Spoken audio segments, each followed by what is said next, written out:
If you're a long-time listener of mine, starting from January of 2020, which I came on YouTube I think it came on YouTube on the 9th of January 2020.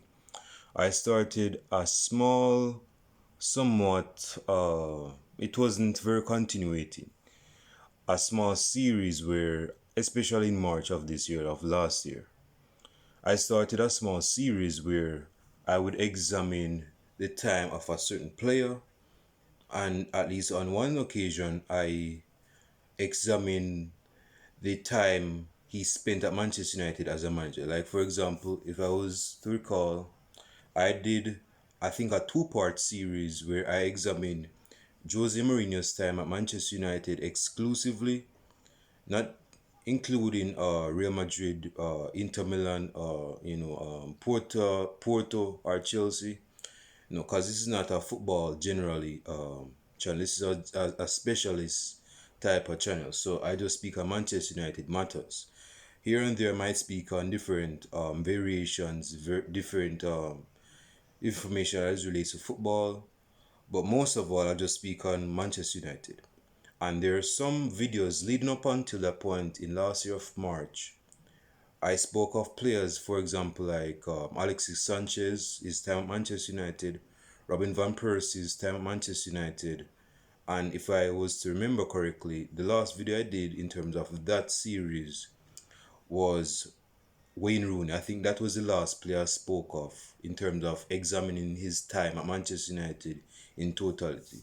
So this is going to be a part two series when I'm going to speak on one specific player, but I'm going to dissect that into a two-part series. So I'm not going to give you everything in just one sitting. I want you to digest the first part of this section, and then I'll transition into part two so you guys can eat and have it too. So the play I'm going to be speaking on, since we're on international break, I'm just going to break out a few type of stuff in terms of the player and his appeal when he came to Manchester United. Now in 2016-2017, Manchester United had a striker in the name of Zlatan Ibrahimovic, who was our leading goal scorer with 27 if not 28 goals in our competition.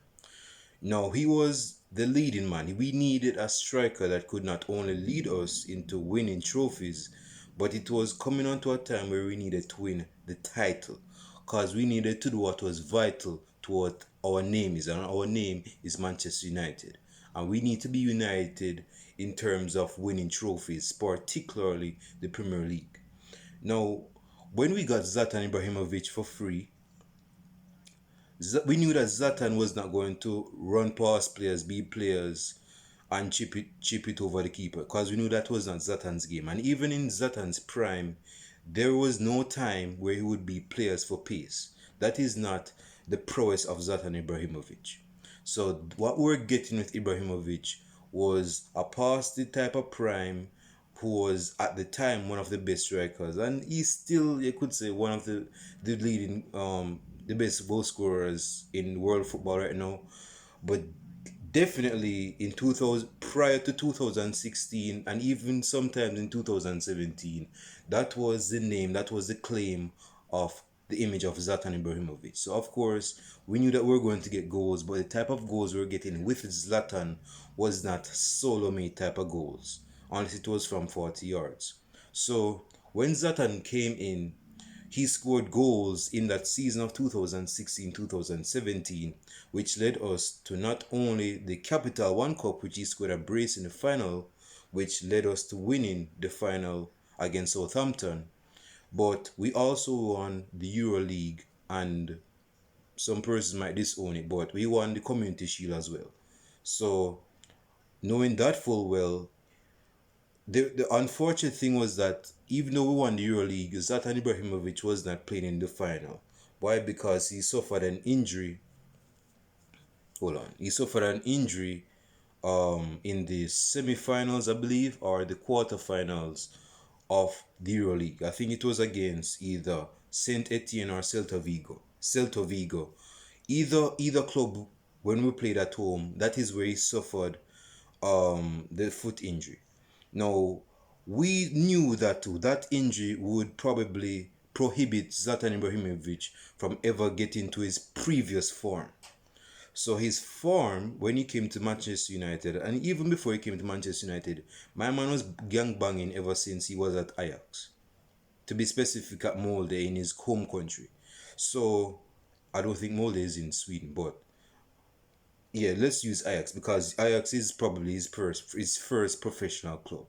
So ever since Zlatan has been gangbanging in terms of goals, he's the main man when it comes on to goals. And when we saw his injury, that provoked an adverse response, a negative response based on our end, because we knew that this was probably the end of Zlatan's career, or it was at the end of his peak. But he was kind of declining, decaying, or even decomposing to a small degree. But it's best that we agree that he was doing his best even at that late age of his. So even though he was not the player of old, he was getting old.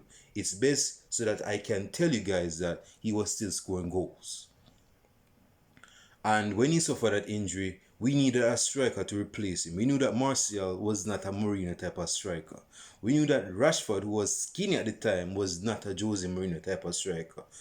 Jose Mourinho is the type of manager that needs a striker that has physical presence up top. Jose Mourinho is a pragmatic manager.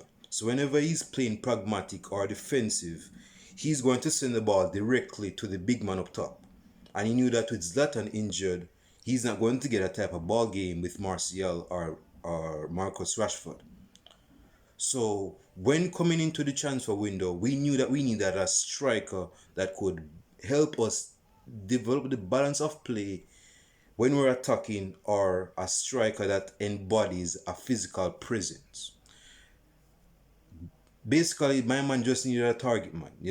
He just needed a target man. Because if you look through the CV or the criminal history of Jose Mourinho when it comes on to center forwards, Zlatan was a center forward for him. He could play the target man role. He wasn't a target man, but he could play that role. Milito was a target man for Jose Mourinho. Didier Drogba was a target man for Jose Mourinho. Karim Benzema played that type of ball game at some time, at some point, in terms of when he was at Real Madrid. He was a target man at some point. Um, who else? Diego Costa. Diego Costa played a role, and probably Shevchenko to some degree, but let us agree that was not his main claim to fame. That was not his game. His game was a goal scoring striker, so he was the main man on the end of things. And the reality is that we need a striker in the transfer window of 2017 that could help us being on a routine to winning trophies and titles. Now, Griezmann was linked to Manchester United, but that strike, Griezmann was in form, but that was not the type of game Mourinho wanted him to perform. Because yes, we needed Griezmann. Yes, he was available, but he was not capable or able to play the type of role Jose Mourinho would want as a striker. Yeah, that was out of his that's like over his pay grade. So he wasn't in that. So Jose Mourinho had two choices. Get At the time, I believe he was at Real Madrid, Alvaro Morata, or secondly, we would get Romelu Lukaku. Now, these were the two choices that Manchester United needed to replace the declining and injured Zlatan Ibrahimovic. Now, as like I said, I'm going to be doing a two-part series. So this is going to be covering the first player's season, and I'm going to cover his second season. So as the season progressed, we needed the progression of a striker who embodied goals and could body the ball or command presence up top. Yes, Jose Mourinho is in charge, and best believe when he's in charge, he's going to get his old-fashioned type of striker. He's an old-fashioned type of Portuguese nigga, so he's not going to get a striker that is very flashy because his game is not flashy. That's not his claim to fame. That is not his MO or mantra. You see me? So he either wanted Alvaro Morata or he needed Romelu Lukaku. Now, as things progressed, Chelsea came into the transfer window, needed Alvaro Morata. No, the ideal, the thing was that Manchester United and Chelsea were kind of playing, they were tangoing, they were dancing together because Antonio Conte's and he wanted Lukaku, and preferably Manchester United through the fans wanted Alvaro Morata because they thought based on the style of play in terms of the build up of play, they thought Morata would be a better striker. He would not be a better target man, but he would be a better striker. Now, as things went on, the strikers went different sections. Alvaro Morata, to the Chelsea fans, not to the Chelsea fans, to Antonio Conte's disappointment, they got Alvaro Morata. Antonio Conte wanted Romelu Lukaku because, similar to Jose Mourinho, Antonio Conte needs his centre forward. And that was at the time where Diego Costa was probably having a bust up with the big man himself, which was Antonio Conte. So he wanted to replace Diego Costa. Diego Costa was not really on the same page with Antonio Conte. So um yeah, Alvaro Mata went to Chelsea. He went to Chelsea. And Romelu Lukaku, who was at Everton, went on a transition to Manchester United. So both strikers, they were parallel. They attracted opposite clubs that wanted their interests. Again, Manchester United wanted Alvaro Morata as a striker. I'm not sure, preferably Jose Mourinho obviously wanted Lukaku. But on Chelsea's end, Antonio Conte wanted Lukaku.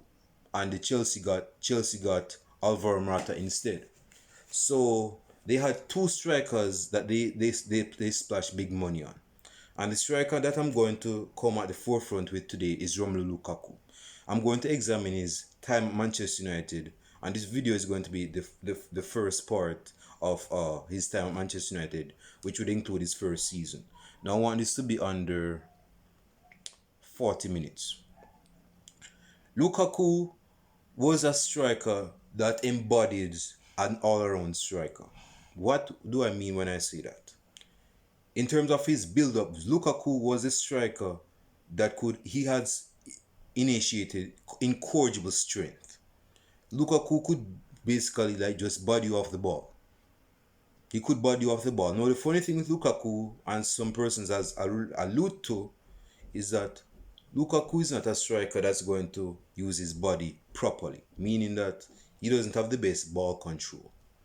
So even if you play the ball to his feet and he's trying to body persons, people are still going to intercept the ball from Lukaku because he doesn't know how to use his body like that. So some persons might have it, misconstrued by saying, oh, well, I'm 250 pounds and I play as a striker. So I'm a target man. I can use my body very well. Not really. Some strikers, even though they have a big body, they don't know how to use that body. Let me repeat that. There are some strikers that have a big body, but they don't know how to use that body. I was listening to not a documentary, a preview. No, some persons on Full Time Devils. When the channel's name was Full Time Devils, they were doing their video on the all around game of Romelu Lukaku. And I'm not going to really get into the nitpicky details, but basically they were saying that I think Ransom Banks was actually a part of that panel, and he was basically saying that Lukaku is just a large version of Chicharito. That's what he was basically saying. He said that Lukaku was just a large body version of Javier Hernandez. So he was not really a target man per se, although his physical presence embodied and in was basically a target man. But he wasn't a target man. But anyway, he came in and persons were not really happy with the signing. Because persons knew that Lukaku, despite his history of scoring goals, he was not one to have the best ball control. And even though he was given a good amount of pace, he was not the best one that could dribble with his pace or use his pace productively. So even though he had all those things in his package, in the box, he could not use some of those qualities to his benefit fully or in totality. And the reality is that When Lukaku came in, persons were not happy because we didn't get Manchester United fans did not get Griezmann, and they wanted Antoine Griezmann. But Griezmann basically was manipulating Manchester United into giving him a contract so that he could get a bigger contract at Atletico Madrid, which he got. So we saw Lukaku as a replacement, a piss poor replacement for that of Antoine Griezmann, to the detriment of us Manchester United fans. Now, I'm not sure if Jose Mourinho wanted Antoine Griezmann to begin with. That was like a jewelry, luxury type of signing, which was in line with the image of Manchester United. Because the thing was that Manchester United wanted a player that could embody their image, a number seven that that could replace Cristiano Ronaldo, who has not been replaced at the time and even to this day since 2009. Ever since 2009, Manchester United has been on a line to having a lot of number sevens that could not live up to the billing and potential of a number seven.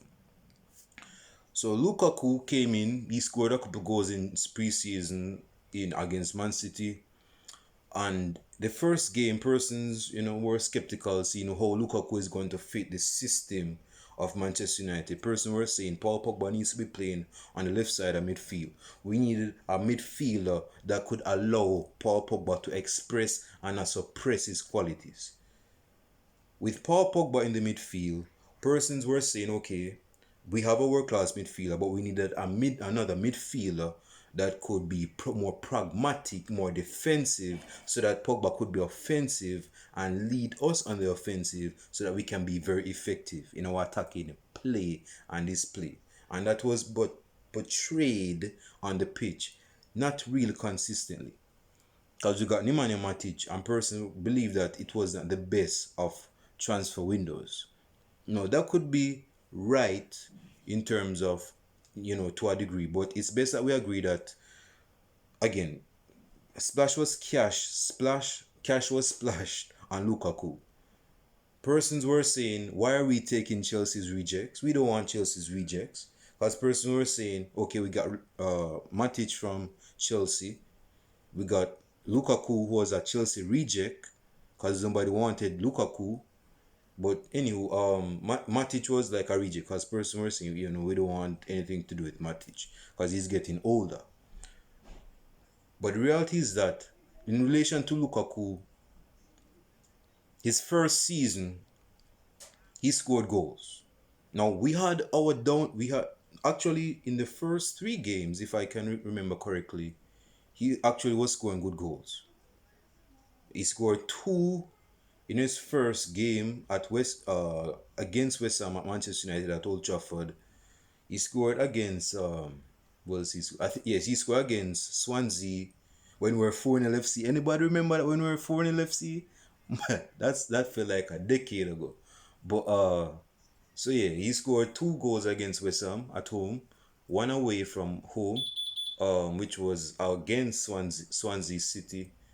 He scored 1 against I think it was either Southampton or Stoke City, where we drew, and that's where we knew that Lukaku was kind of drying up. His spell was drying up, but he got a goal against Crystal Palace at home, and he scored also against Everton, his former club, at Old Trafford.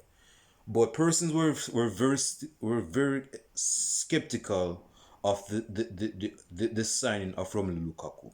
Persons were saying, okay, this is a young, Belgian big ass nigga that is scoring goals, but what is he doing apart from scoring goals? Because not to disparage or discriminate or criticize or emphasize bad names and bad claims on Lukaku, but when Lukaku was at Manchester United, particularly in his first season, persons tried to find, even though he played well, persons tried to find a reason to backlash him. Because persons were saying, well, Lukaku is not a Manchester United signing. He's not a good striker. He's just a good player that has good pace so that he can exploit space and score goals. And actually there was something that was said.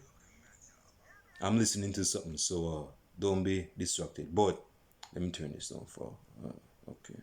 There you go. So Person were saying that there was this statistic, I can't remember, but there was a statistic that said that when Lukaku was at Everton, even when he didn't need to score goals, Everton would win anyway. Basically, if you, retract his goal, take away his goal, subtract his goals from Everton goals, Everton, based on the games he scored in, Everton would have won the game anyway. So persons were saying, well, Lukaku is not a bad striker, but he's not a good quality Manchester United striker. But I don't think this nigga is going to allow us to score a lot of goals to anyway because we have a lot of goals in Martial and Rashford, so we can afford to get another. Like person, we're trying to just say bad names on Lukaku, but Lukaku was still doing his thing. And what he contributed to Manchester United, even though he was not scoring goals, he would have work rate. And that is a Mourinho trait because he loves strikers that run back and fall back. That is a trait in Karim Benzema, Diego Costa. If memory serves me well, I think Zlatan was somewhat like that, although Zlatan was kind of lazy because Zlatan is like that.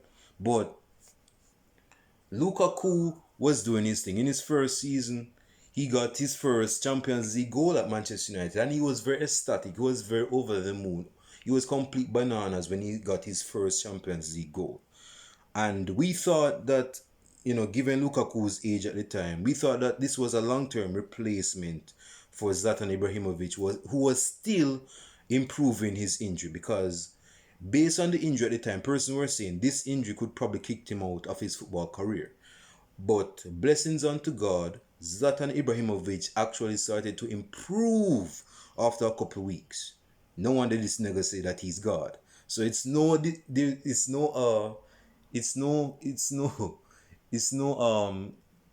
even you can guys can see why Zlatan would call himself God because again, persons who get that injury would usually just would fall by the wayside. And the reality is that Zlatan Ibrahimovic, even though when he came back from injury, he was not going to have that same goal scoring record because his injury would have had a negative indictment on his performance. So we knew that we couldn't play this 35-year-old nigga, every game. We needed a striker with pace that could run all over the place and exploit space and score goals. And that was what Lukaku came with when he came into the side. Hold on. Just need to charge my device right here. Okay. So Lukaku, we have to put Zlatan on the wayside now. Lukaku, he came into the side where he was scoring goals. Now, despite Lukaku scoring goals, again, persons were still skeptical. Persons were not over the moon. Persons were still on the fence, on the ropes of saying this Belgian, big ass nigga, we don't know if this guy is the right striker to lead us to the title. Manchester United was actually in the top 4 position for most of the season. You see me? Because we got second place that season. But there were chances, there was a thing that Manchester United fans couldn't fathom with Lukaku because even though Lukaku would score, and even sometimes when he would score the hardest of goals, Lukaku wouldn't even score the easiest of goals. My man would probably do a Yakubo type of miss like what Yakubo did in the 2010 World Cup. And funny enough, Yakubo used to play for Everton. But yeah, Lukaku had his problems. He would miss easy chances and he would try to do the hardest of stuff when we knew that was not Lukaku. Like Lukaku would try to beat like 2 or 3 players at the same time. We were like, bro, we know that you are trying to improve your game so that you could gain experience. But the reality is that is not your type of game, bro. You are big. We know that you go fall over like a rhinoceros on a football. So it makes no sense that you try to do that in the first place. So just put that in a box and go dig a hole and go bury that. So Lukaku, although he missed his chances, Lukaku was still embodying the presence and the prowess of a centre forward. So even though he was not really living up to the name or the claim of a 75 million euro striker, or 75 pound striker, he was still scoring goals. It was his first season. He needed time to adapt, so it was, and person were saying, again, this striker is not going to take us very far, although he's scoring goals. But is this a striker that Manchester United really want? That's what persons were saying. Now, persons were very critical of Lukaku's performance because Manchester United was going to play against Man City, and Manchester United at the time need not a draw. Draw was not even in the picture, is in the picture of our minds. Manchester United needed to win against Manchester City at Old Trafford in December of 2017. And person, because we draw points against Huddersfield, remember that 2-0. Yeah, Victor Lindelof had a fouler and a howler. But against Chelsea, we lost against Chelsea. I think we dropped points against I think we hold on. No, we won against Arsenal at away from home. David De Gea had a world class performance. He was Spider-Man in Spider-Man 2. Who else? Against top sides, against Tottenham, if memory serves me well, and I'm not the best of memory lane at this moment, but we'll go put that aside for now. But we needed 3 points against Manchester City so that we could try to decrease the points that was depriving us or not allowing us to catch up with Man City, because you have to understand that Manchester United and Man City was like this close to not only the first part of the season but the second part of the season. And although we started to lose points, Manchester United was losing points, but Man City was gaining points. That was probably the season where City was like at the peak of their powers. So even though this side we had a decent side, you know, sometimes Manchester United in relation to Man City would subside and preside under the prowess and power of Manchester City. Because Man City was like on the highest of heavens in terms of clothes. Like this side was like on cloud 9,099. Like if that is a number, but that's how good they were. So we needed to win at Old Trafford. Persons came to Old Trafford with the expectation to win against Man City because we needed to win the title. Persons saw this as the best opportunity to win the title. Now, when I'm going to wrap up in the next 15 or 10 minutes. When City came to Old Trafford, Pep Guardiola and his City side was on the ball from first minute to the 90th minute. Manchester United, for the most part, couldn't touch the ball. Let me repeat that. Manchester United, for the most part in that game, couldn't touch the ball. We had decent moments in the game where we were gang banging, we were bouncing ball, but most of all, that was not our game in the game. We were behind the eighth ball in the game. We were like second best in the game. Our midfield got overrun, and Lukaku was non-existent up top. Which means that our chances to create was very minimal. I think there's something in my lip. So when Lukaku got his chances in that game, I don't know if Lukaku was trying to win the endearment of the best attacking midfielders in the world at that time, but my man probably did the best performance of an Ozil type because he assisted David Silva, who is an assister himself, and he assisted Nicolas Otamendi from a set piece. Actually, from two set pieces. Yeah, Lukaku was trying to clear out a ball from out of his box, but it pounced back to Otamendi, and I think he assisted David Silva somewhat. So I don't know if he was trying to do his Ozil impersonation, his best Ozil impersonation. But bro, that led Manchester United into a bad situation because we needed to win this game so that we can gain points to catch up with Man City. And the reality is that we losing that game against City kind of crushed our hopes because after losing that game we had like we were like 12 points behind Man City, although we were in second place. Is me. So, and in that game, Lukaku was just dire. I think he had a chance where he could have just buried from uh from 2 yards, and he kicked it at the keeper. I mean, Lukaku was not very good in that game. So persons came back to reality by saying that, okay, this nigga is not going to lead us to the title. This nigga is at a long-term striker replacement for Manchester United. He's not vital to the title of being a world-class striker like Ruud van Nistelrooy back in 2004. He's not the striker that's going to lead us forward. You see me? So persons were still very critical of Lukaku because again, Lukaku does not have a very, at least at the time, he did not have a good first touch. So let me just put that in the air. He did not have a very good first touch, and most persons knew that.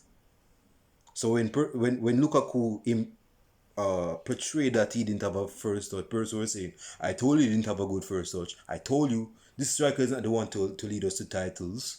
He can score goals, but he can lead us to the goal of winning the title. See, persons were saying all of that. Persons were saying all of that to criticize and emphasize the fact that Lukaku was not a good striker for Manchester United. And there were some performance that led to that claim, that strengthened that claim. Is me, but Lukaku was still doing this thing, you know what I mean? He was scoring goals, he bringing the ball into play, he was trying to body players, although most times it didn't really work out, and he was missing chances. But the thing was that Lukaku was still scoring goals. So in his first season, and again I'm going to be doing a second series, Lukaku in his first season he scored 27, if not 28, if probably the same amount of goals as Zlatan in Zlatan's first season. Is me? So basically, Lukaku in his first season, based on some Manchester United fans, persons were saying that Lukaku could have easily got 40 goals. And I agree with that. And I agree with that because, like I said minutes ago, my man was missing 2 yard chances. My man was trying to do his best impression of Yaku back in the World Cup of 2010. So even from 10 yards or 2 yards, my man was missing. And in some games, he was missing. Some persons were very, very critical, very harshly critical, subjectively critical, and destructively critical of my man's performance. Persons were saying this nigga is not going to lead us to the title. And there were some performance that he did that strengthened that claim, although it was somewhat subjective. Because again, this is his first season. But persons still had found a reason to give this nigga some criticism. Hold on. So persons were saying, even though in the second half of the season, in winter slash fall of 2018, persons were saying, okay, you know, this nigga is scoring goals, but I'm still not over the moon in terms of the signing or the player himself. I'm not sure if he's going to lead us to significant, important, vital trophies. Is me. And in his first season, I'm wrapping up right now, so you guys can, you know, that my basic grading for Lukaku's first season is a 7 out of 10. Now that might sound, you know, very generous considering that in some games he was very atrocious, but I'm being very generous. And the thing is that Lukaku in his first season, he could have done more if he was given more creation. See, persons get it misconstrued now because Lukaku is not a striker that is going to, for the most part, create chances himself. My man thrives on crosses in the box. United didn't have a proper winger to cross the ball into the box. My man had Antonio Valencia on the right hand side trying to drill balls in like it was 2009, 2010. And again, that's not Valencia's game anymore because he was playing as a right back. Is me. So that throwback performance in 2009, 2010, that was not really relevant to the Antonio Valencia of 2017 and 2018.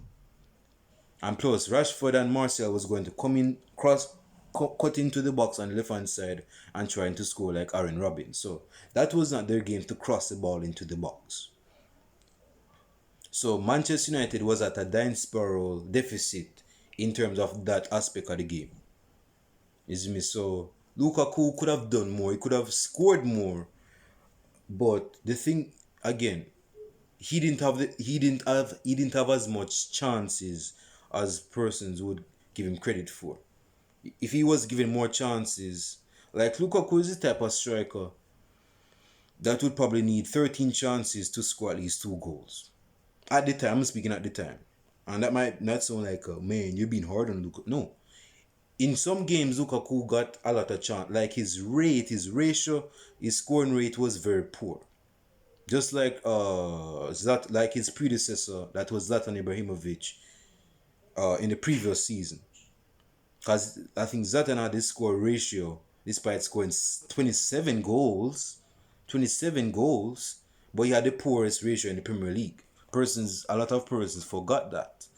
But the reality is that Lukaku in his first season, again, I'm giving him his like 7 out of 10 his first season. But still, persons were still skeptical. Persons were saying, okay, let me see how this guy is going to act out in his second season at Manchester United. Yes, we dropped out of the Champions League against Sevilla at home. Yes, he scored a consolation goal. But what is our ultimate goal with this nigga up top? Can we rely on this nigga up top? Persons were still questioning themselves and Manchester United. So it's best that we see that, again, we're going to get into it in the second portion of his season, the second part of this series. But in his first season, it's kind of harshly critical of Lukaku, of person to be saying that Lukaku wasn't very good up top. Lukaku did what he had to do. Lukaku is not a striker that's going to have the best first touch, because that's relegated and designated for Lionel Messi. But in reality, Lukaku is not going to have the best first touch. My man is too big for that. Plus, he's not going to be a striker is going to do those type of scorpion, banana, bicycle type of kicks. So he's not going to be that. He's not that type of striker. What he is that he thrives on space, and he is very effective when he's facing the goal. He doesn't. His game is very poor when his back is turned on. Like, he's not a Didier Drogba type of striker that is world class when he's playing against the goal. He's with his back to goal. Lukaku is very ineffective. So this is where I'm going to wrap it up for the first part. I hope you guys appreciate, like and subscribe to the channel. I'm going to get into the second part of his season. If you thought that his second season was bad, you have a good time coming. Stay tuned for part 2 of this series.